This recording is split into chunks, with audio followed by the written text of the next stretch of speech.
이렇게 하면은 스테이 모드에서 풀스크린으로 이거를 볼 수가 있겠군요. 오늘 전해드릴 이야기는 그랜저 하이브리드 시승기입니다. 기본적으로 파워트레인이 하이브리드 싹 바뀌었고요. 안에 들어가는 인포테인먼트 플레어스 커넥트도 완전히 새로운 게 들어간 겁니다. 그러니까 소프트웨어, 파워트레인 모두 다 바뀌었으니까 신차급의 변화인데 기존 그랜저의 모양과 비슷한 모양새를 하고 있는 거죠. 그래서 시승을 하면서 하이브리드 파워트레인은 어떤지, 플레어스 커넥트는 잘 작동하는지, 뭔가 아쉬운 점은 없는지 조목조목 살펴봤습니다.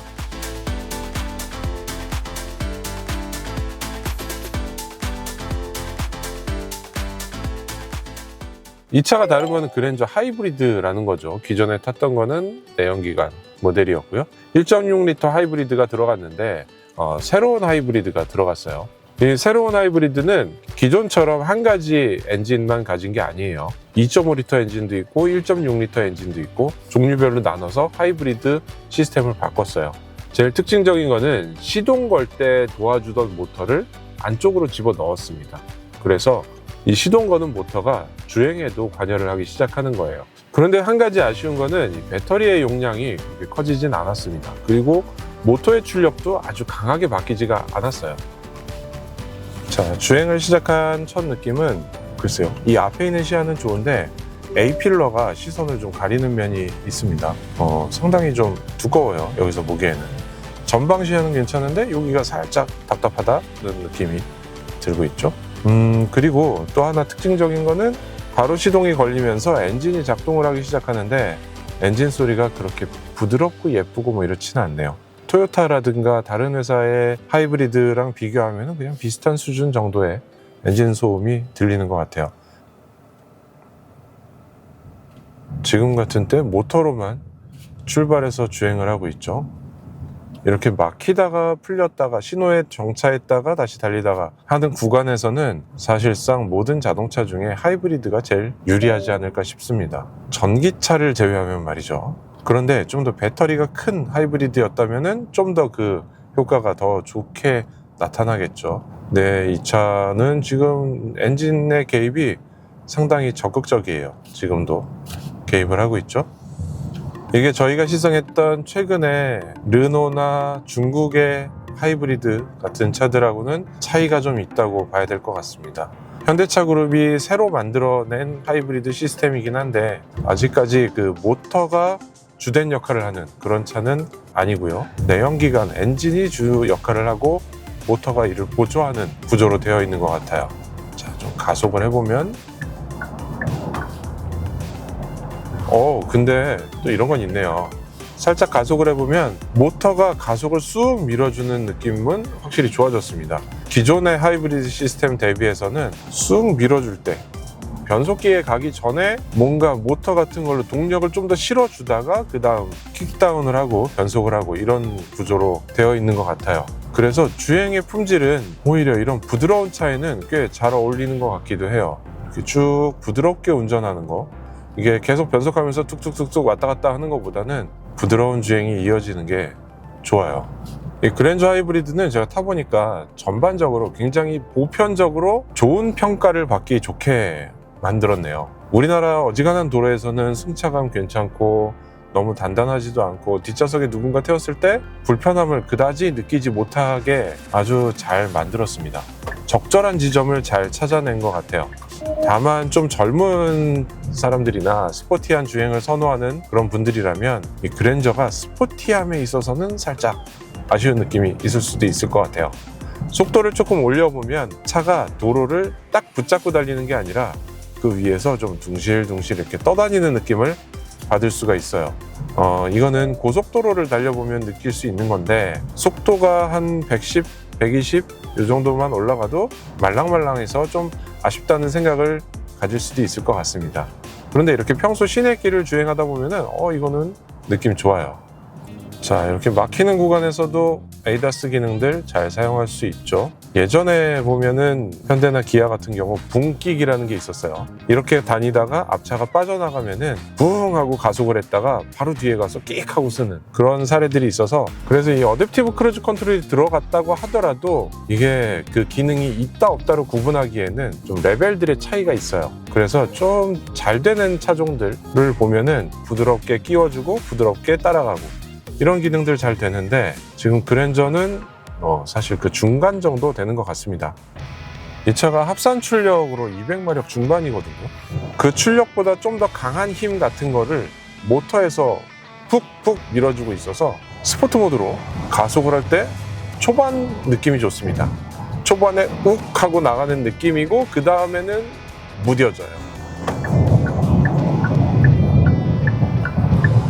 그런데 사실 스포트 모드라고 해도 그렇게 차가 스포티해지는 거는 아니네요. 아마도 이런 거는 차 사기 전에 테스트를 좀 해볼 테고, 그 이후에는 아예 그냥 고정하고 다니지 않을까 예상이 됩니다. 근데 속도가 올라가니까 스포트 모드가 더 좋잖아. 아하. 고속에서 약간 불안하다는 말 다시 취소해야 될 것 같아요. 속도를 좀 올리면은 사실 에코 모드에서는 운전 때도 그렇고 약간 불안한 느낌이 있었는데, 스포트 모드를 넣으니까 속도를 좀 높여도 단단해지고 좋습니다. 고속도로 장거리 주행할 때는 스포트 모드로 달려도 괜찮을 것 같네요. 가다서다를 반복하는 상황에서는 이 모터의 출력을 한 번에 푹푹 쏴주기 때문에 스포트 모드가 좀 불안하고 울컥거리는 느낌을 줄 수가 있는데, 이렇게 고속 크루징을 하는 상황에서는 스포트 모드 좋아요. 괜찮다. 글레오 광화문으로 가자. 광화문역 5호선을 목적지로 설정할게요. 이렇게 음성 인식으로 편하게 사용을 할 수 있어요. 거기다가 더 편리한 거는 이 친구는 끊어서 말할 필요가 없습니다. 한 번에 호출하는 이름과 함께 뒤에 얘기를 쭉 하고 싶은 명령어를 보내도 얘가 인식을 합니다. 글레오 경로 안내 종료해줘. 현재 목적지는 광화문역 5호선이에요. 안내를 종료할까요? 종료해. 네, 대화를 마칠게요. 경로 안내를 종료하려니까 대화만 종료했어. 뭐지? 아직은 좀 어색한 점들도 있어요. 근데 이 친구가 꽤 말을 잘 알아듣고 한 번에 쭉 이어서 인식도 하고요. 음성 인식을 앞자리 말고도 뒷자리에 아이들이 타서 부르는 경우가 상당히 많이 있습니다. 여기에 각각의 마이크들이 있어서 어느 위치에서 사람이 명령어를 전달하는지를 알고 있어요. 뒷좌석 온도를 바꿔볼까요? 글레오 23도로 온도를 맞춰줘. 이런 거 편리하죠. 근데 이게 단점도 있습니다. 만약에 뒤에 아이들이 타서 계속 이 친구를 불러대. 야, 뭐 해줘, 뭐 해줘, 뭐 해줘 하는 것들이 사실 제약상 내비게이션 같은 데 제약을 좀 두고 있는 게, 뒷좌석에서 운전과 연관된 무언가를 함부로 컨트롤하지 못하게 하고 있어요. 또 하나 재밌는 거는, 이게 굉장히 고민을 많이 해서 만든 거가, 뒷좌석에서 목소리로 이 친구를 불러서 뭔가 기능을 실행시키는 것보다 여기 있는 이 버튼이 훨씬 더 우선권을 가지게 됩니다. 동시에 뒤에서 불렀을 때와 제가 버튼을 눌렀을 때 둘 중에 이 버튼을 누른 자리에서의 명령어를 우선으로 인식하게 되는 거죠.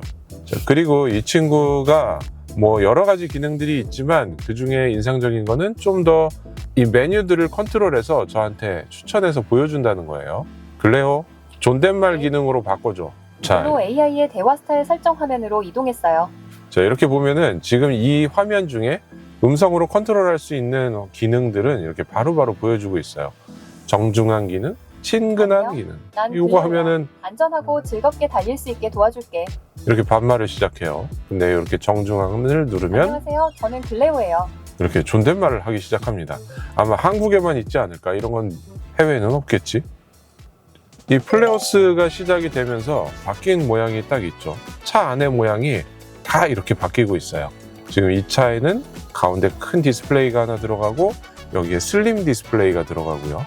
그리고 앞에 옵션으로 헤드업 디스플레이가 들어가거나 빠지거나 이렇게 선택을 할 수 있게 되죠. 이 구성이 앞으로 나올 현대차, 기아차, 제네시스에 거의 동일하게 들어갑니다. 다만 제네시스는 차이가 있는데, 이런 디스플레이를 작게 쓰는 게 아니라 여기를 전체를 다 디스플레이를 사용하게 될 거예요. 이 UI도 일부분 바뀔 거라고 예상이 됩니다. 스마트 비전 루프라는 게 들어있잖아요. 이번에 이거는 위에 천장을 이렇게 해서 불투명도를 조절할 수 있습니다. 천장이 바로바로 바뀌고 있어요. 모두 투명하게 할 수도 있고요. 모두 불투명하게 할 수도 있고 앞에만 투명하게 할 수도 있고. 그런데 이게 완전히 투명한 건 아니고요. 뭔가 뿌옇게 이렇게 남기 때문에 그냥 일반적인 썬루프처럼 그런 개방감을 주지는 않고요. 이건 다만 열을 좀 더 차단한다는 느낌을 주는 그런 기능인 거죠. 자, 시트는 제가 굉장히 좋아하는 부분인데 이 운전석 시트 보면 제일 베스트가 등받이 각도를, 엉덩이 각도와 등받이 각도를 유지한 상태에서 그대로 앞뒤로 넘어갈 수가 있어요. 이게 살짝 이 현대차의 시트들이 좀 엉덩이판이 높게 올라와 있다, 시트 포지션이 높다는 게 좀 아쉬웠는데, 그럴 때 요거를 넘겨서 통째로 조절을 해주면 뭔가 좀 더 스포티한 차의 좌석에 앉아있는 듯한 그런 포지션을 맞출 수가 있습니다. 열선이나 통풍 같은 거 지금 뭐 국산차들은 이런 거 정말 잘해주고 있죠. 뒷좌석까지 충분히 다 들어가 있고 공조하고 자동으로 연동해서 조작해주는 기능들, 이거 은근히 사용해보면 편해요. 수입차들에 이런 거 많이 들어가 있는데 온도에 따라서 지금 시트 통풍 열선을 자동으로 켜거나 끄거나 해주니까 정말 편리하고 좋습니다. 이거는 정말 놀라운 일 아닌가? 이게 암레스트, 여기를 말하는 거잖아요. 이 운전석과 조수석 암레스트 이 커버 여기에 열선이 들어온다는 거지 지금. 토요타의 알파드 같은 차들을 시승하면서 야, 이거 대단한데 여기 열선 들어온다고 했던 게 있는데 그랜저에 들어갔어요. 정말 이런 좋은 기능들 싹싹 가져오는 거, 이 차에도 적용해 주는 거 정말 잘하고 있습니다. 자, 다음 내비게이션 같은 경우 보면은 아주 잘 나오죠. 그리고 음성인식으로 호출을 해서 사용할 수 있기 때문에 굉장히 편리합니다. 여기에 내비게이션 나오고요. 이 앞에 경로들을 요약해서 넣을 수도 있고 헤드업 디스플레이에도 나옵니다.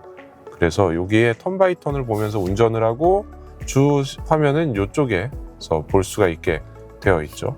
이 화면들은 줄일 수도 있고요.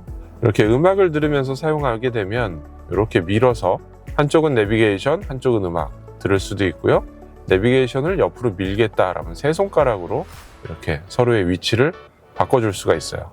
내비게이션을 더 크게 봐야겠다 하면은 이렇게 옆으로 쓱 밀어서 없애면은 내비게이션만 나오게도 됩니다. 한 가지 아쉬운 거는 이게 왼쪽으로 오지 않을까? 이렇게 가져오는 건 안 되나?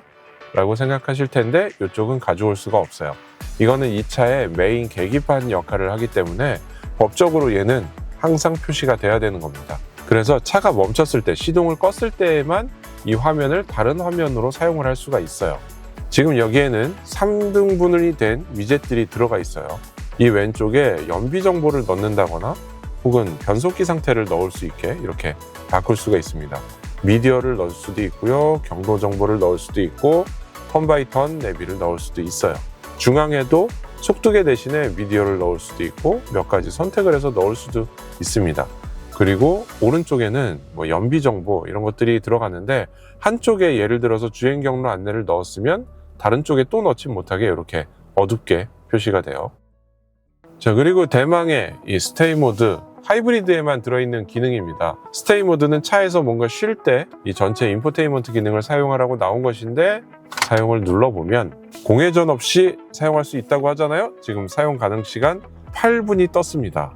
오, 7분 실시간으로 막 줄어들고 있어요. 자, 이렇게 유튜브 영상을 볼 수 있는데 이렇게 하면은 스테이 모드에서 풀스크린으로 이거를 볼 수가 있겠군요. 사용 가능 시간이 9분으로 늘어났어? 왜 늘어났지 이거?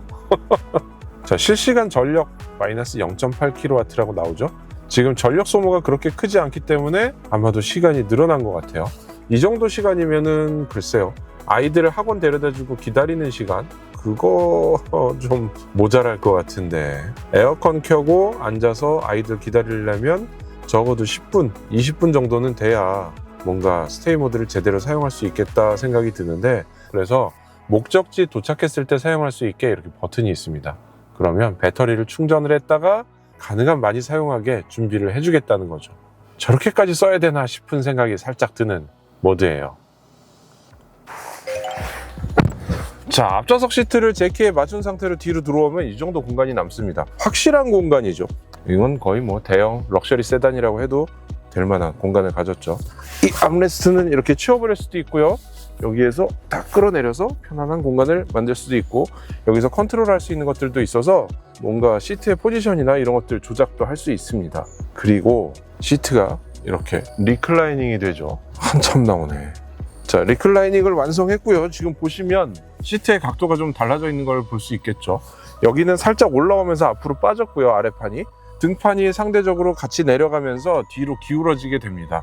그런데 여기서 제 키에는 이게 머리가 딱 닿네요.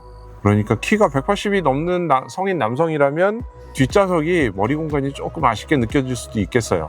이 뒷좌석을 더 밑으로 내리지 못한 거는 하이브리드 관련 부품들이 여기 들어있기 때문입니다. 그래서 뭔가 이 상태까지 유지하기 위해서 설계를 아주 많이 다시 하고 배터리 냉각 구조도 바꾸고 이렇게 했는데 최선의 노력을 다한 결과 이 정도의 공간을 만들어낸 거죠. 하이브리드도 내연기관하고 큰 차이 없이 뒷좌석 공간을 활용할 수 있게 만든 겁니다.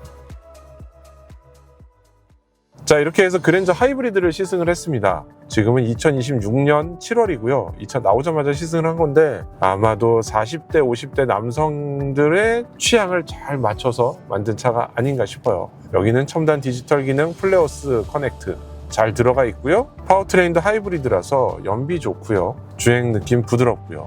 꽤 괜찮은 차를 만들었어요. 그랜저가 갖는 온 가족이 타는 차라는 그 컨셉에 비춰보면은 꽤 잘 어울리는 선택일 것 같다는 생각도 듭니다. 저는 무브바이 오토캐스트 이다일이고요. 오늘 시승기는 여기서 마치도록 하겠습니다.